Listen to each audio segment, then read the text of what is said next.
You're listening to the AfterBuzz TV Network, now the largest new media platform on the web, and your #1 source for after-show entertainment. Very good, Keith. Johnson.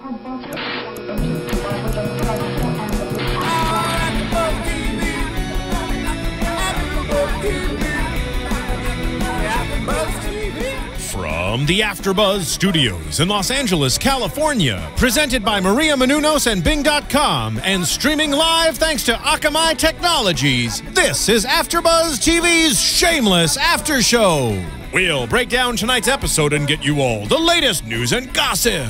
If you'd like to buzz in on tonight's show, you can buzz us at 424-256-1729. That's 424-256-1729. And now, another post-game wrap-up show for your favorite TV show. It's AfterBuzz TV's Shameless After Show. There we go. Thank you, Ronnie. Welcome, everybody. Bing is for doing, and we're here doing the season finale of Shameless, Season 2, Episode 12, Fiona Interrupted.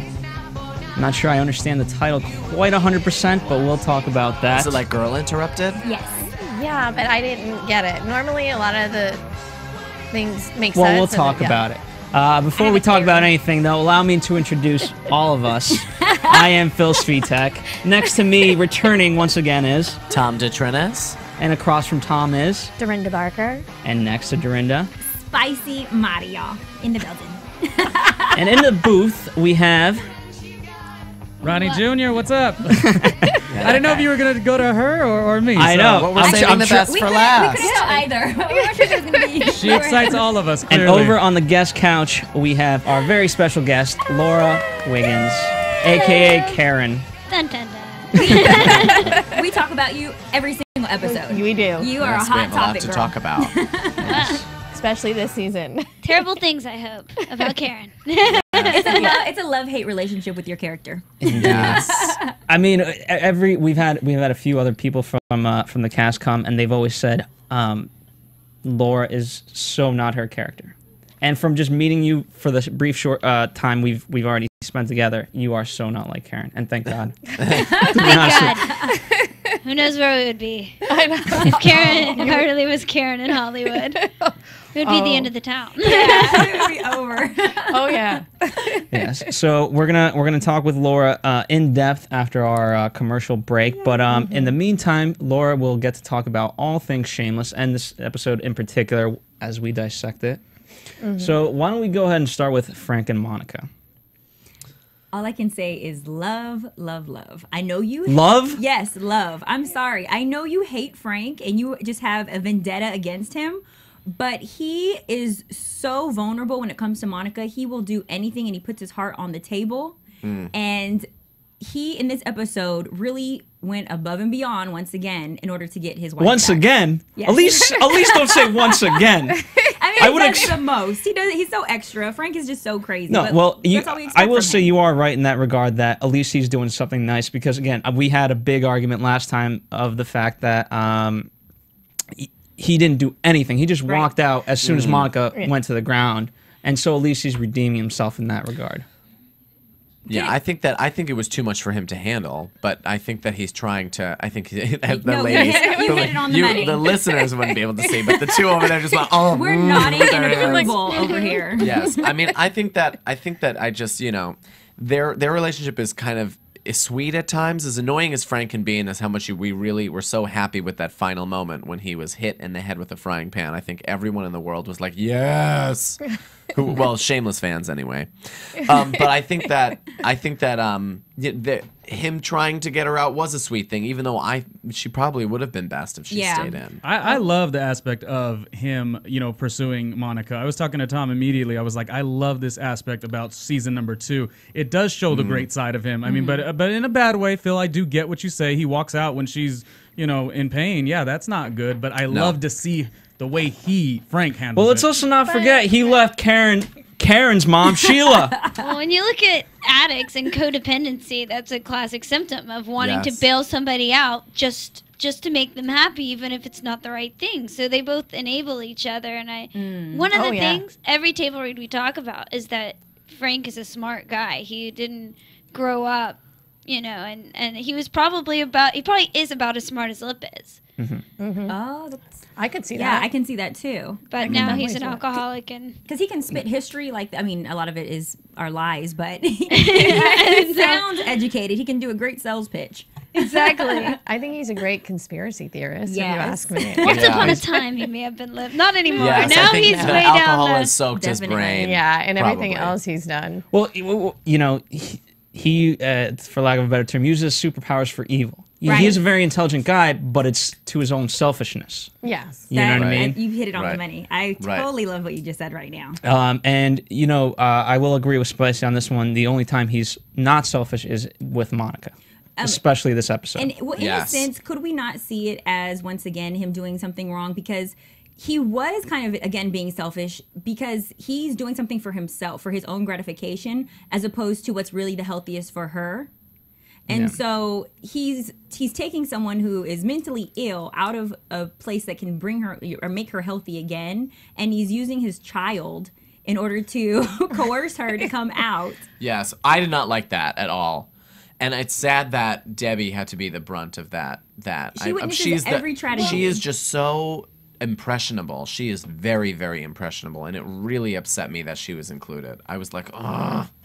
But it makes a lot of sense that it was her that was included. Of and course. no one Yeah. else, because she's the one who's so tied to her mother and wants Yes. her mother so much. So when she leaves again, it's just apropos that it would be her that she's leaving.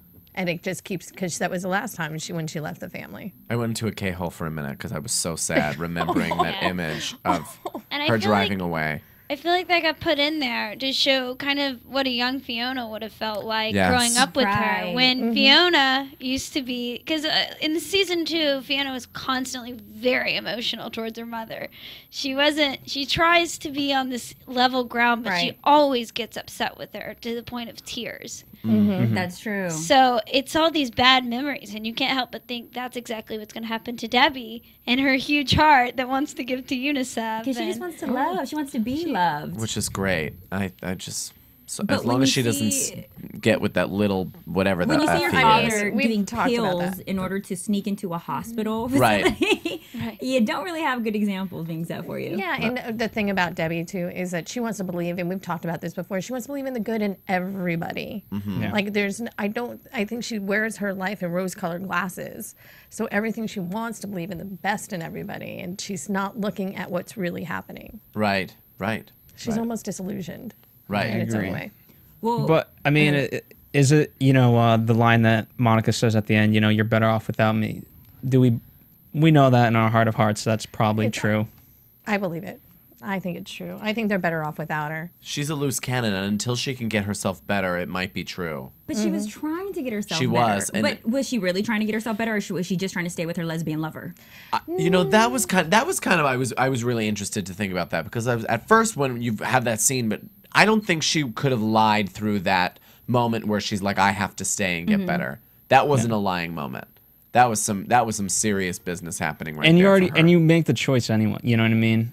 Once you're in that, Yeah. you know, you're going. If nothing else, you're still there for the 60 days. Right. So I agree with Tom. I think that she would have if she stayed in those 60 days, she would have come out and made amends and been all right for a little while. But as most Gallaghers do, they just and then like fall. But it would have been nice to see Frank that. was fearful, I think, of her getting healthy as well. Yes. Because he doesn't have a desire to. Right. And so she would leave him behind. She would take everyone and get him out. Right. Is what would happen. And I think he foresaw that. Yeah, of course he did. He knew that was going to happen. I think. There you go. Well, let's move on to another bad relationship: Lloyd and Ian, aka Jimmy's dad. Great. Oh moment. my God. Was that not By a the shocker? way, if everyone could have been in the room We when we gasped. saw that, everybody was like, oh my God. So great. I did What not happened at see the that. table read when that happened? Were you guys all shocked? I don't know. I think Cameron was just sort of thinking, all right, so this is what happened when you turned 18 on Showtime. Yes. I'm kidding. But Happy birthday. I mean, it was sort of, I guess it's sort of a growing moment for him to kind of wrap his head around. Right. Because I mean, the guy who plays Lloyd is a great actor. Right. Right. You know, it's a great opportunity, and it really shows how judgmental Ian can be at sometimes towards others, because he's having such a hard time accepting that he's gay, Right. and that he has these urges that nobody else has, and yet he wants to be in the military, which right now is hard. You can't. People are like, "Oh, you shouldn't be gay and be in the military." I don't want a gay man, with me in the shower. I guess that's sort of what I hear from people in the military. So he's dealing with like his own personal issues in addition to social issues, and then he finds that his lover is the father of Jimmy Steve, or Steve Jimmy. Well, let's call him Jimmy. What are we calling him? Out of respect for Fiona, I'm going to call him Jimmy. Jimmy. He's Jimmy now. I don't know what name to call him. Let's call him Jimmy. I know him as Steve, Jimmy. but We're going to go by Jimmy. Jimmy, now. okay. We're going to call him Jimmy. Yeah. So if you must mess up, mess up. But let's try to call him Jimmy. Out of respect for Fiona. Yes, out of respect for Fiona. That's the most important thing.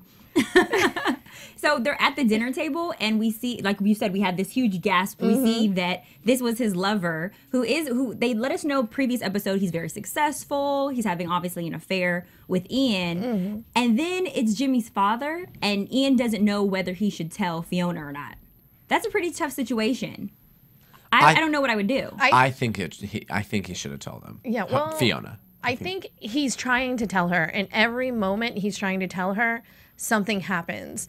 Like Jimmy will walk in the room, or Frank walked in, and he's trying to tell her, and then it's just not the right moment at any time that he's trying to tell her. Well, is he trying to tell her for the sake of Fiona, or trying to get advice? That's on the situation. I think it's advice. I also think it's a matter of kind of cluing, because clearly from that dinner, Steve doesn't like his dad and his mom or any of his family. So I feel like, it's kind of just to let Fiona know, and he knows that Fiona will probably tell Jimmy, and then, that'll pull them, I think, even closer together. I think you think it'll pull Fiona and Steve together? Steve closer together, yeah. Because dysfunction loves dysfunction? Love is dysfunction, or just, because he will push himself farther away from his family. And his family, not manipulate, and not awful. in a manipulative way, I don't think, but And just he's not related. He's a half sibling too. Right. You have to remember. I mean, he's so distant, I feel like. His brother was so rude, though. The Horrible. most disrespectful person ever. Bringing up the other past relationships and how Jimmy Steve used to treat the other girls right in front of Fiona. And I'm happy that she stood up for herself. I'm happy that she stood up for Jimmy. And for him. Well, and yeah, for him. Jimmy. But her even talking back to his parents and to the family, that's standing up for herself as well, letting them know, you're not just going to walk all over me because you think you're better than me. Yeah. Then you're definitely not going to walk over my She lover. looked really trashy in that scene. I've seen Didn't her she look look so much trashy? better. She has looked so much better. You Than would that. think. Whenever yeah. but what I love about her character there is that whenever she tries to look nice, she doesn't look nice. And when she doesn't try to look nice, she looks nice. It's just very interesting, very telling of, I think, my I think observation. Fiona can get away with a trash bag. No, she can't get away with a trash That bag. girl is FYI, hot. I'm not saying that girl was like, kick her out of bed. No. I think that it's just very interesting that when she dolls herself up, she doesn't actually look as good as when You like she's the just natural naturally When Fiona. she's laying in bed with Steve. That's your favorite. Oh God, That's when those scenes! her hair I is can't. flowing. I can't. It's just like I have to look away. Like if my parents are in the room, like when we used to watch movies with their parents as a child, You you kiss and see what understand. happened. And I was like, oh, I can't look if Love you're it. in here. I'm obsessed What's with not them. to love about them? I love them. I mean, we love all the characters, but that was a relationship that we're The just like, relationship we that we really always, wanted like, to want. work, you know? And week after, well, I wasn't here all the time, but when I was here, I was like, son of a. And I get very indignant about the two of them. I get giddy. I just get so giddy about it. So I mean, Plus if you look at the writing, it's going into this season, I knew the season finale was going to be more sad than happy. Just That's what it because has been. by design, you kind Yeah. of as you're writing it, you have to kind of go there, and then season 3 is going to be lighter. But last season the season finale was he left, and now they're it's the season finale of this one, full They're circle, they're together. yeah. That So- was good. Yeah, I like in that. where she said, she asked, are you going to leave? And he's like, no, I'm not. She goes, well, everyone leaves. Oh, And that was so beautiful. Yeah, Well, and she's it's dealing the with look on lip, her too. face, too. It was so vulnerable and innocent. And then he turns and goes, I'm not going anywhere. Yeah. And I love that scene. That, to me, was one of my favorite scenes of tonight, to be honest with you. Yeah, I agree. She's dealing with her mother, who she doesn't even know has left again, but she already knows that it's going to happen anytime soon. And then in addition, Lip not being around there for her, so she has this constant fear and weight on her shoulders. Everybody does disappear from her life. Yeah, and he was there tonight. In this whole episode, he was there through everything. Like, even when they got home from the hospital and they were cleaning up the aftermath of everything that had happened on Thanksgiving, and he was there cleaning up with her, and he was there consoling her. And it was just so nice to see. And I really think he does love her, because even when he was with Stefania, he would always show up to everything. And she was like, leave. And he's like, I'm not leaving. And he just kept showing himself. So I think they're going to make it. What's interesting is that last season we saw Jimmy Steve living this double life, and now we see his father living this double life. And it's very similar to the Gallaghers, where the kids are dysfunctional and it's just like the parents. It just trickles down. And so I like that they're making a parallel between the two. That is true. Why don't we move on to Sheila and Karen? My favorite. Oh my goodness. The couple of nuts living across the street. We open with Sheila and Chody together, and I said this shameless joke in the screening. No, room. don't. I have to God. share. Don't do it. Phil Don't do it. embarrasses us. Why can't I? All right. Can I say? I'm gonna ask you, Laura. Can I say a shameless joke about what they were doing when they were picking names for the baby? Of course you can. All right. I mean, So because Chody made said the line, we should name it something Chinese so it's in touch with its roots or whatever. And I said, here's how Asians name their babies. They throw them down the stairs, and whatever sound it makes, that's the name. And that is my shameless joke. The views expressed herein are Thank those of you. the host Thank and you. necessarily Thank reflect you. the views of AfterBuzz TV or its owners or principals.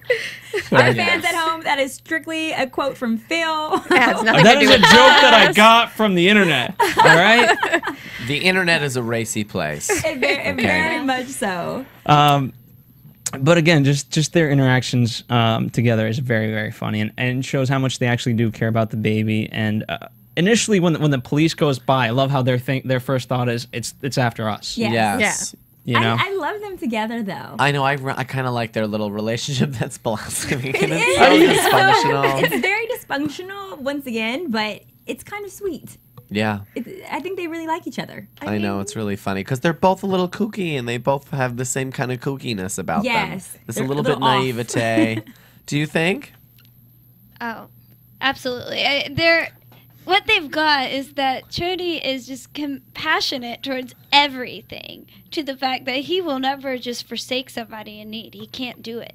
And Sheila's got that same gene in her, Right. that thing, and it's I guess because Sheila's incredibly lonely, being stuck in the house, and being a mother and wanting all this stuff, and now she's got this guy that loves having a mom for a girlfriend, even though he's married to the daughter.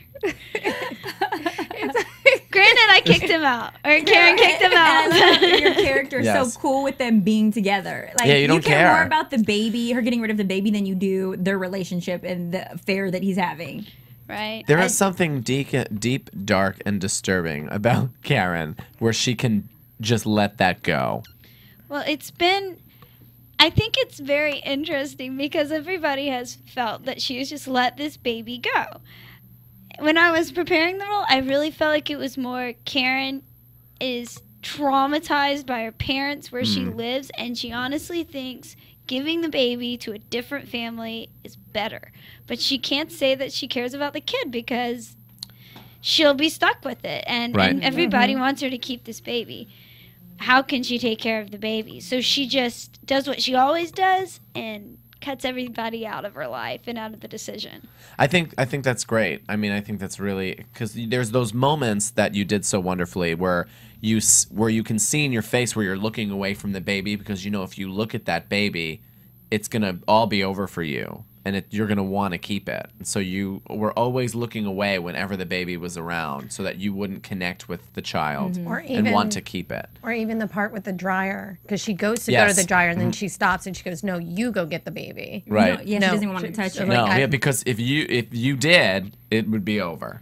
I went online and I read all these mother stories who had to do this, and some of them it was different. Drug addicts had a different. Didn't want the baby because, you know, maybe they were on drugs. They had a chemical detachment from it. But a lot of the mothers who had to just give away their babies all regretted just acting the same way Karen did. Oh. Because when Lip says you're going to regret this, he's absolutely right. Because she did not say how she felt about it. She was just a child and just said, "I'm running away from everybody. This is my farewell. Nobody loves me," and she's so emotional. I mean, she's dramatic. She's a drama queen. Right. And off she goes with her daddy's money, and I don't know where she's going. So was it hard for you to do those baby scenes? Was it really hard to have to, you know, get into that kind of mindset and be there with that little adorable little child in front of you and not be able to? It was especially thinking, "Oh, this is my kid," Right. Which you know, I'm 23. I'm not quite I'm not 17, but that like they talk about a maternal instinct, and you think of wanting to protect. They say when a baby cries, you know, there's an automatic maternal instinct that kicks in, and that baby sometimes was screaming because it was when we took it away from his mother, yeah, it was incredibly hard. I actually had to start using a different substitution so I wouldn't just completely ruin my Behind day. the scenes, did you actually pick the baby up behind the scenes? No. You never touched it? It was not a he, it was a she, and she is a special. We really did find a Downs kid, and her mother, we really tried to go out of our way to make sure she was with her mother at all costs. Like when we had the dryer, we had a dummy, we had a couple of 8-month-olds or 7-month-old that we could that we would use instead of her, and we kind of switched it out because she could only work for maybe 2 hours. Right. If she was ever screaming in distress, we had to give her a break and let her take a nap. It took a long time to film that scene. I think I counted. You called the baby "it" like 7 or 10 times. A million times. It can't Everything say was he or it. she. Yeah. No. It. Get it out of here. She kept saying it. Yeah. As if it wasn't a human. Yeah. Well, in all fairness, didn't have a name yet. Yeah. No, but I'll leave it to you. still- Would have but had a name by still, now. Even if it didn't have a name, you'd be like he or she, you know. I like but- Beautiful Panda Pooh Bear. What's wrong with that name? So What was the name? Beautiful Panda Pooh Bear, and then Wang or no Chin. Chin. That was Ming. That was another one. Yeah. What's Sheila's like uncle's name or grandfather's name? Oh, that's right. Oh, Yes. It's like a Mention that. Not Walter. Jaime. Jaime. Yes, Yeah. Jaime. Please don't name that baby. Let's just ruin her. Jaime. Ruin him. I mean. Oh, God bless him. Well, when Sheila said that, I mean, you that's when you really turned on Sheila because, you know, obviously you hate your father, and then I imagine you like you just hate your family anyway, and so it would be a really huge diss to you by calling it anything in your family. Yeah, that moment's kind of a speechless moment for Karen. I mean, she protected her mother for years and years and years and took care of her and really mothered her mother. Even though Sheila definitely is a great mother to Karen and takes care of her and loves her like better than any of the other parents we've seen probably on the show. But Karen's done so much for her mother, and then she just wants this baby gone, and Sheila is more interested in being a mother than she is being Karen's mother. I get, yeah, that makes a lot of sense. Or that's how it feels. That's what I was thinking when I was leaving that scene. Anyway, is that might be how she was feeling. I think you're right. I think because if you notice, she's always taking care of someone. Right. It's Jody. Right. It's Frank. It's you. Even It's this cooking baby. for her husband when he was alive. Even when he was alive, it's just always her coddling. And now she's got an opportunity to raise this child again. But she has so much love to give too. I think She it's does. a love factor. She Yeah. sees Karen as being loveless. And she has so much love. She doesn't want to give the child up. This is Right. her second chance to give love again. That's your grandbaby. I mean, Yeah, and who doesn't? And on top of that, I don't think that Karen hates her whole family, because I do think that she really does love her mother. I mean, because there's been really wonderful moments in both seasons with her and her mom. And so I don't think I think she's really tremendously hurt that her mother didn't choose her, because she does love her mom. So I don't think I think her dad, of course, and whatever, but I do think she loves her mother immensely. I think so. Karen doesn't use her words. That's the main problem. Yeah. With Karen, she uses her body. She uses her Right. yelling. Yeah. She uses her mood. She just doesn't use her words. Yeah. Different forms of communication. But what I found was interesting was that even though it wasn't Lip's baby, he is still staying by your side. Yeah. By Karen's side. Finally, But- though, I have to say but- at the end, he let you go a little bit. No, don't say please don't say that. I really, really want him to just confess his undying love for her and for them to be together. And in that case, I believe that Karen would finally feel true love and be healthy again, mentally. I wonder if, and I don't know the answer to this. I wonder if Lip is just mimicking Frank. Karen leaves him. They have flings. They're just Right. sexual flings. He leaves her and he opens a beer and starts drinking instead of talking about his issues. And I Right. wonder if that was really showing how, as much as he's afraid of being Frank, he is becoming Frank. Yeah. Yeah. Which I hope he's not, obviously. But he told you before that he's not his father. He addressed that in one episode because you wouldn't give him a chance to have Well, that's a the family whole with point. I you. mean, but at the end of the day, you can say what you want, and we've kind of touched upon this throughout the season of, all these Gallaghers, Frank is who Frank is, but now we're really seeing that, you know what, Frank might have been like these kids and just made the wrong choice, and we're seeing, like Lip, he could have gone down that road very easily. Ian could have too. Carl, God knows what's going to happen with Carl. Carl. You know? Oh, dear Carl. Let's all pray for Is Carl. is that kid as crazy as his character?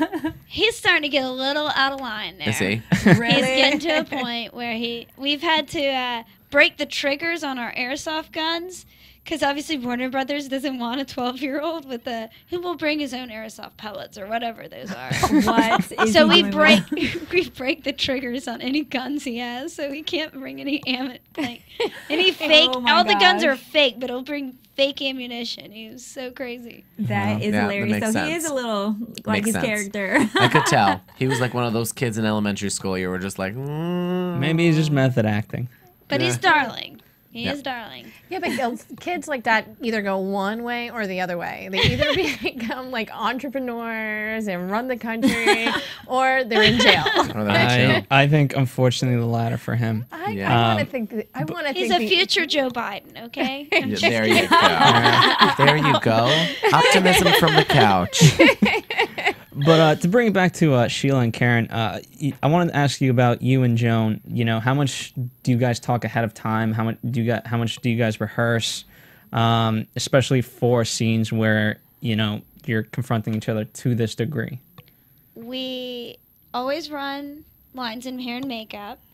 But other than that, we pretty much get there, learn our blocking, and just kind of riff off of each other. I try to pick up on her subtleties, because and she really gets to lead the scenes in certain ways because Sheila is so in a different planet, We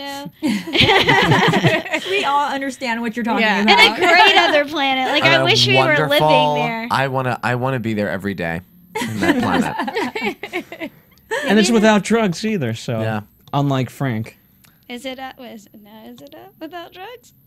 Well, Well, remember We they broke said it- she they was broke on open- her drawer. We saw the drawer. She's got a so, drug. yeah. But Frank takes those pills many, many times. It's true. Oh, Sheila. At least she's nice. So you've been enjoying working with her. It's been an easy experience connecting with her. Do you get along?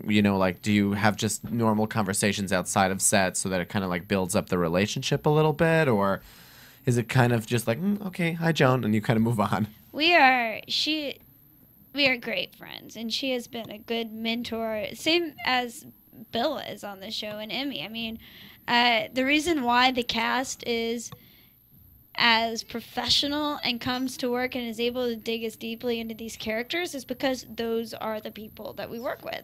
Right. I remember one time I was working with Joan, and I just saw in her eyes how embarrassed and terrible agoraphobia was for her in her life. And I was actually able to understand maybe what it would be like to have a mother that felt that badly about her disease. And Joan is that kind of actress where she knows exactly where it's time to laugh and exactly where it's time to be serious. Well, we saw that this episode when you guys were going back and forth about the baby, and the camera goes to her, and there's a scene where they close up, and we see her face just get choked up, where her eyes are watery, but the tears don't quite fall, and she just holds it, and her lips are trembling, and I got teary-eyed in that moment. She brought me there with her. Yeah. She's just so sad in that moment. And Joan Cusack is just awesome. But you have to give her something in order for her to get there as well. So you are doing a great job because you're evoking those emotions for her. Right. Well, we do get to a point where we know what fit. The great thing about a series is you do get to a point where you start to understand everybody's ticks. Like, I know how to piss Jeremy off pretty fast, you know? Like, I don't know what it is, but there is a certain look I can give him, and he is just ready to kick something. And then he knows how to do the same thing to me and Joan, and we've just gotten to be that close of friends, I guess. That's awesome. Which is great. We had Shanola on here, and she was talking about it, and she was saying how she doesn't get to work with her that much. But there was a scene where she does the monologue, and everybody was basically there. And you did it. They did it 3 times, and she said by the 3rd time, she wasn't V anymore. She was Shanola. Just felt like she was in class. Do you ever feel like that when you're working with her? I do, because Joan never complains about things on set. She did that monologue every single time, camera on her or not, and it didn't matter what it was. She had her little glass she was clinking, and she just kept doing it, and I mean, it was awesome because she was just having fun with it, even though, I don't know, a lot of actors would have just said, all right, I'm gonna do like a sentence of it, and now I said the monologue. She nailed it. Well, let's talk about Jeremy, who plays Lip. Does Karen? I mean, they've obviously had this relationship, but deep down, do you think she loves him? Because we know he loves her. At least that's my belief. You guys can disagree or agree. I think she does. Please say she does. What's your interpretation? I think she loves him on a basic level. She respects him. She wanted to bring him along on this journey with her, but he never will. Just because he was helping her, like was it selfish like that, or why did she bring him along? That's her best friend. It's the only person who really understands who she is. You know, Ian would be like, talk about her like saying she's a whore, and he'd say, yeah, well, so am I. So there is a moment when I think Karen really wanted to make it a relationship. It was in season 1. She was doing him on the couch, and he said, you know, we're just going to be friends. So she just kept doing what she was doing and never made a commitment to him. And then after I think she slept with his dad, she realized she could never, that wouldn't be fair. I don't think Karen thinks she's good enough for him. I feel that too. And if anything, Lip's also, you know, looking back on this season, he's also gone through an emotional journey, you know, when he was it last episode when him and Mandy slept together? She goes, this is our 3rd time together. And he's like, what does that mean? Right. Well, it means something. And so, you know, had he had that mentality with Karen, you know, they'd obviously be in a different place, I think. And I think, too, that if he could save her, but I don't think he thinks that it's in his ability. Because we see moments... Well, I think he does. I mean, he's trying to. Yeah, He's not going fully there. You see him go into the hospital room where she's laying there. He brushes the hair out of her face, and he just looks at her with, like, eyes of love. But then she opens her eyes and says, let's go to McDonald's. She makes it really hard to be Wendy's, I think. Wendy's. Let's go to Wendy's before She doesn't want to be saved. Yeah, she doesn't have that codependent. I only know because I have a lot of family. I have some family members that have gone through all the 12 steps. Codependency is the one thing they teach people who are living with addicts. And they always want to save and fix. And Karen doesn't have addicts in her family. She just has a bunch of crazy people. You know, she had a born-again dad, and, you know, I'm Southern Baptist, but, you know, it can get judgmental. A little. It can get a little judgmental sometimes. And her mom won't even leave the house, so she wants to leave. Yeah. She doesn't have that. She doesn't want to save Lip. She thinks Lip is capable of saving himself. Yep. And You know, obviously, Lip is trying to prove to you that he's not like Frank. Yeah. Deep down, do you buy that, or was that part of the reason why she isn't with him? Is because she does think he is Frank? This I have not. I don't think she really thinks about him being Frank. I think she's more worried about him. If he stays in the South Side, he's not gonna do. He's what pissed Lip off to the core was that everybody wants him to go out and be like so successful beyond, reconciliation, and he doesn't want to do that because he doesn't want to leave them behind, or whatever the reason why he doesn't want to do it. But you think that it's because, so this is you're kind of doing this for him then. By you not being with him, you're trying to save him, kind of, in a way? I think she's trying to save herself from, I think it's selfish from the standpoint that I'm not going to be the reason that you don't get to do what you want to do. Because Karen is a self-sufficient girl. She doesn't need people to help her out. She has a job at the tanning bed. She hustles her own money. She has her own babies that she tries to give up for adoption. She just has her own drummer, Yeah, I think that you're still that her character still is holding on to as well the rejection and shame of her father, because that was the first season, it was pretty emotional how you were really, really affected by his rejection and his embarrassment of you. And I think that's where we start to see your entire character unravel and just catapult into the Karen that you are today. I was almost shocked by how upset she was in the writing. I would have thought that she would have been like, yeah, I am a whore, so what? Ha ha ha. It just became her entire identity all of a sudden. I don't even think she was, as much as I was naked in the first season, I don't think she was sleeping with all these different people. I think she was toying with Lip. A lot of the direction was, we're just messing with Lip. She's playing like a game with him. But I think once her dad called her a whore and she slept with Frank, she just must have gotten all this attention and just become what was written on her arm. It's almost like Karen lost herself. She turned into a different person. Yeah. Well, yeah, that scene last season, I actually teared up when I watched it, and the way he was towards you when you started saying all those things, and then he just came out and went off on you. I was like, I don't know where I would go after that. I probably wouldn't, go where she went with it, but it's interesting because when I was in church a long time ago, I remember they wanted us to make this vow of purity. And while I was, while I was a virgin at the time, I remember just thinking, okay, sorry, I'm getting tweets over here. Oh, that's a good back there. Okay. But anyways, I remember the church is basically, I was so mad at them because they wanted us to bring a candle with a white something up there. And I watched all these girls that were my friends' eyes just feel completely estranged because they weren't virgins.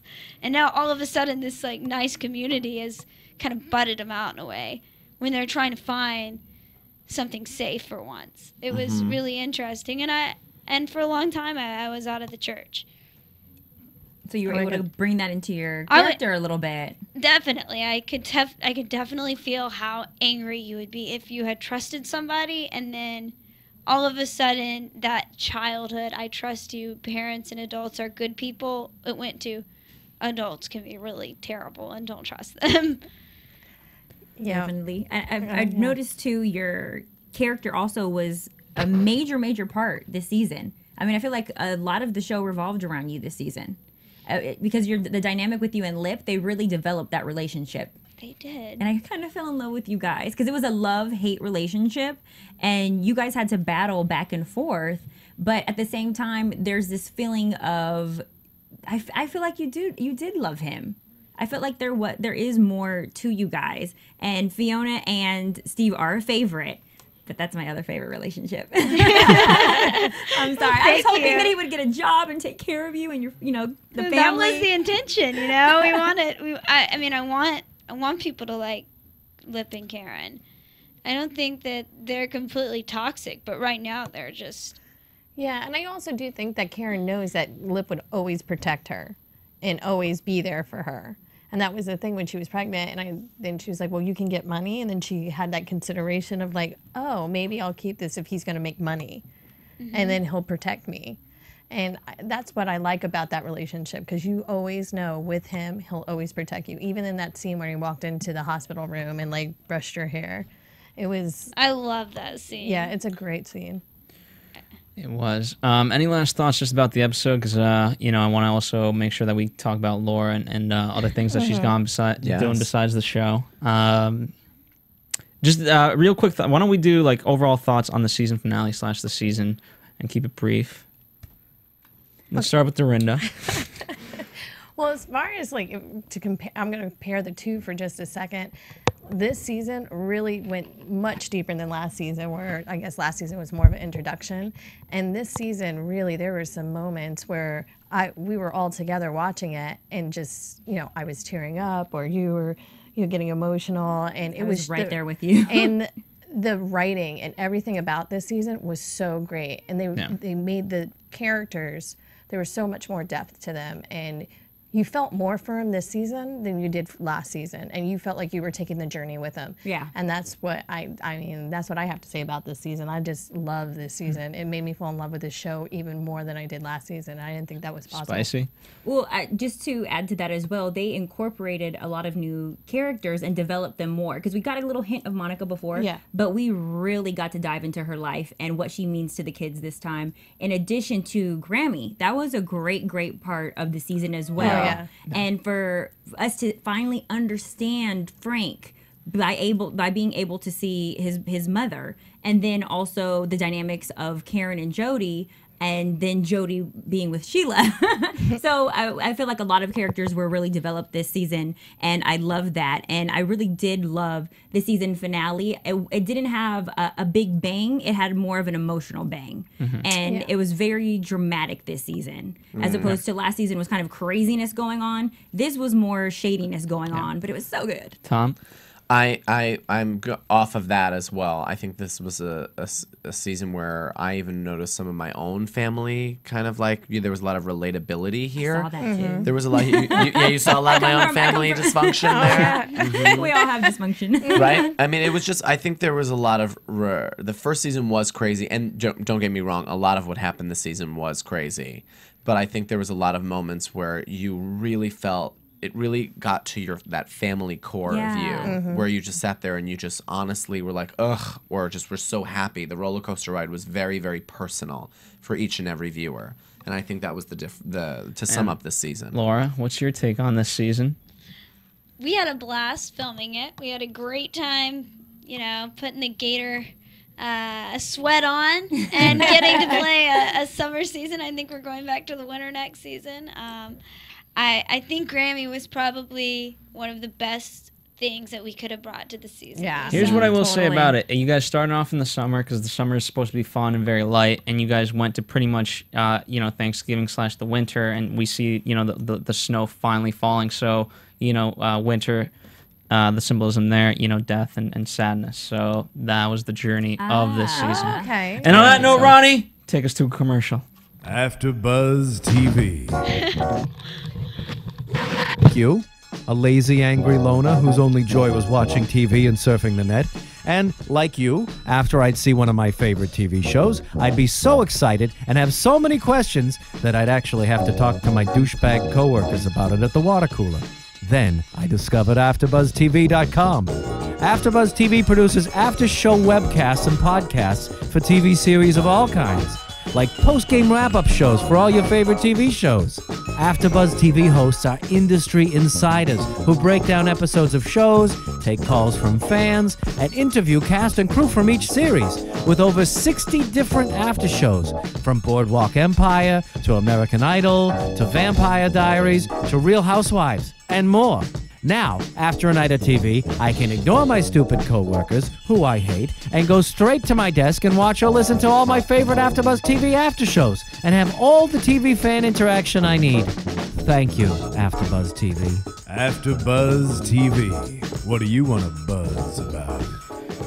Welcome back, listeners and viewers. So, we're gonna dive into everything Laura right now, and I think the first thing our fans and we want to know is how did you get involved in Shameless?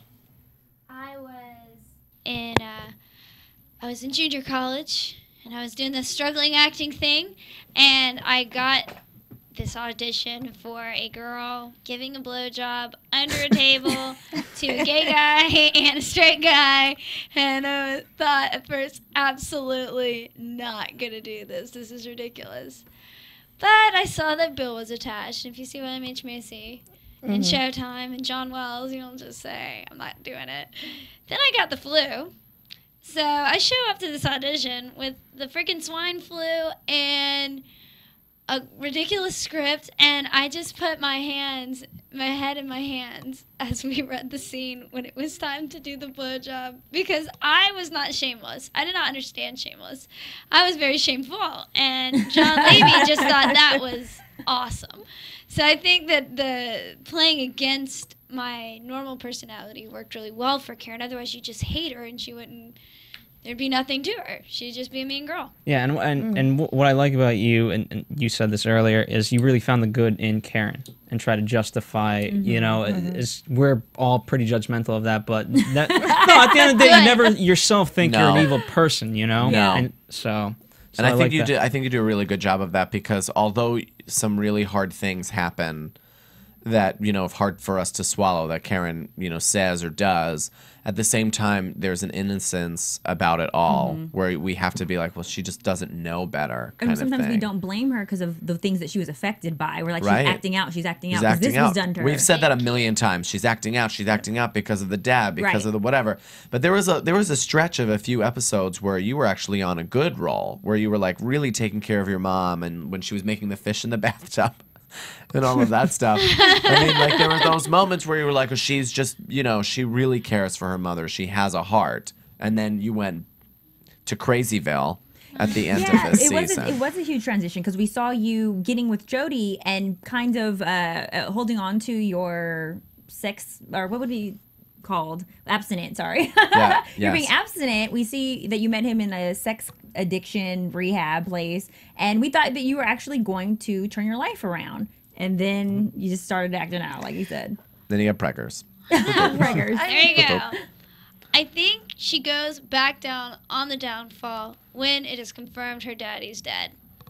Yeah. And I think that it Very goes true. back to Eddie. And you would think she was so mean to Eddie. Yeah. In a despicable way, where it's just, why would you be that hateful towards your dad? You can come up with so many reasons, which I don't understand. But it seemed to be tied to Eddie being dead and her trying to make herself happy by just being by herself again. I mean, she just started pushing. When all else fails, blame it on daddy issues. That's I what guess they so, say. I mean, her daddy issues ran to the point where she peed on his grave. Yeah. I Oh, mean, that what was recommendation that? by She's Liv. about to like cry and weep for him and maybe have a moment of mourning, and then can't You do might it. have thought that, but at least I know. I was Can't like, do she's it. gonna. Can't I do did it. predict that. Can't do it. She just can't be. She Exactly. can't do it. I don't know. What's a typical day on set for you guys? And you guys shoot in Chicago and then you shoot here. So what's it like going back and forth? And what you obviously interact more with like Jeremy, Joan, and Zach. It's so much fun. We will get to set usually around 5.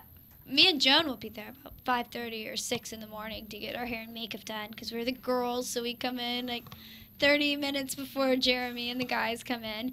And if Shanola is working, that's always the best, because Shanola has this thing where she has to work out every day.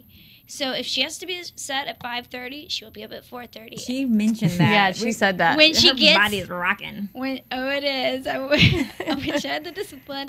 But when she gets into the trailer, she starts singing "Good Morning" to everybody. And we go to set, we rehearse, we all have our lines memorized, so there's no cattiness on set, like, you didn't come prepared and all that. And then when we go to Chicago, it's almost as big of a party as it is in the show. We all enjoy going to Chicago a lot. Do you guys all fly out together, or how does that? That was the one part I never fully understood. Like, do you guys all like fly, or is it different because you guys have different shooting schedules?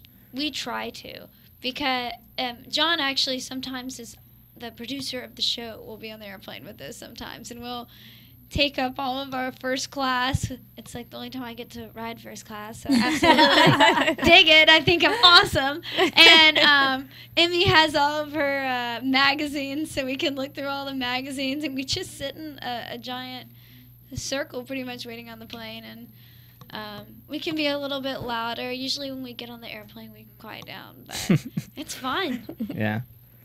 Do you guys want to ask a question?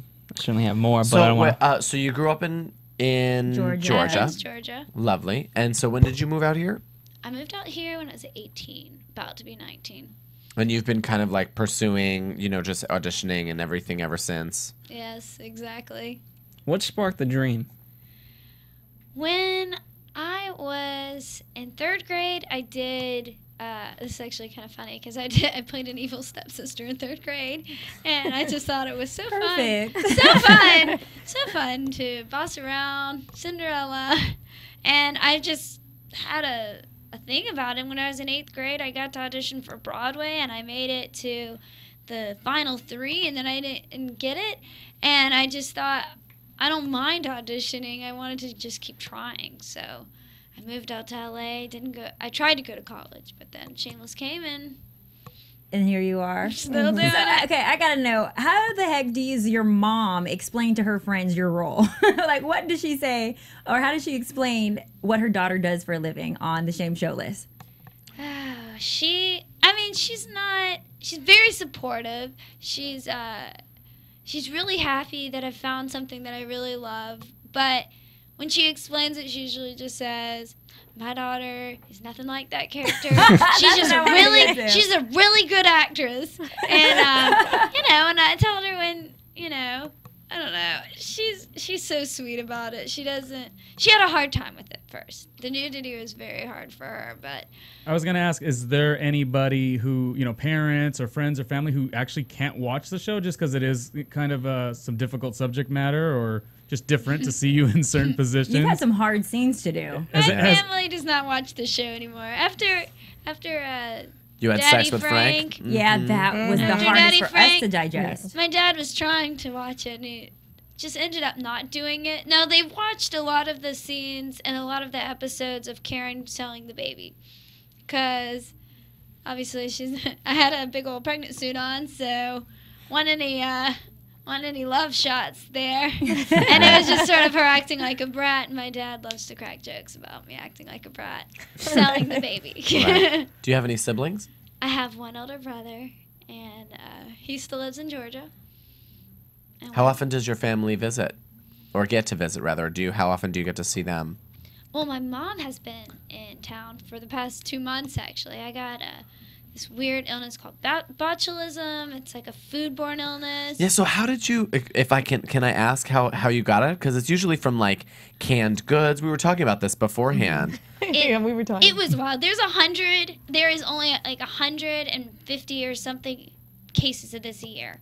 And I've played the lottery so many times, and I've never won. And I would have a better chance of winning than getting botulism. But oh well. We got a thing of broccoli cheddar soup. And one of the instructions said keep refrigerated. One said refrigerate after opening. The soup I took a bite of it, I spit it out, and I couldn't talk for 2 months. It was really bizarre. That's crazy. My boyfriend took 3 bites, was on a ventilator. So wow. It was, oh gosh. So my mom obviously came out here and has been taking care of me, but you basically can get it from like potato soup, mushroom soup, if it sits out for too long. And you'll know if it's got it in it, because it was really, really nasty, and we threw it away immediately. And it's okay, because it's actually painless. So as long as the danger is the breathing. Right, right. Wow, that is really intense. Hey, Laura, so what do you do with this opportunity? You're on this hit show, other artistic ventures, music or whatnot. How does all that work? Because we followed you a little, Well, I'm from Athens. Athens, Georgia, so we're a music town. And I have an EP coming out on April 24th called Clementine. Yay, applause! It's sort of dark, actually. When I was younger and writing these songs, I kind of had a dark phase. So one of them's called Getting Away with Murder, and it's like a 50s pop rock song. Then there's one called Hitman, which I wrote for a movie that never came out. And then Stepping Out and Cowboys. The song Cowboys is about finding a cowboy out in L.A. And it's like a southern rock pop album. You'll just have to get it when it comes out. Laura, do you have a favorite scene from Karen? And, you've had a lot to give from as far as Karen. I would say for me, I really did like, when you were pregnant and you had the baby and the big old, all the families there. For me, that was the big Karen scene. Just the way you approached it as an actress. Incredible. What is your favorite Karen scene? I think my favorite Karen scene... Oh, that is so hard. But I think any of the Karen Sheila scenes are my favorite ones. I don't really know which one of this is my favorite, but they're always so interesting and fun. Yeah, we love you guys together. But this isn't the first time that you played a pregnant teenager either, because you did an episode of Private Practice. And I'm a huge Private Practice fan. Yeah. So when I saw you on there, I was like, yes! I know. Oh, gosh. Well, when I got that one, the last thing I thought was that I was going to be pregnant and Shameless. And it was the same premise. Another teenager that thinks she wants a baby, and then she realizes maybe not the best thing for her or the baby, which kind of also helped me figure out how to go about Karen. Because I'd already kind of played a teenager that realized that keeping a baby she couldn't take care of was not a good idea.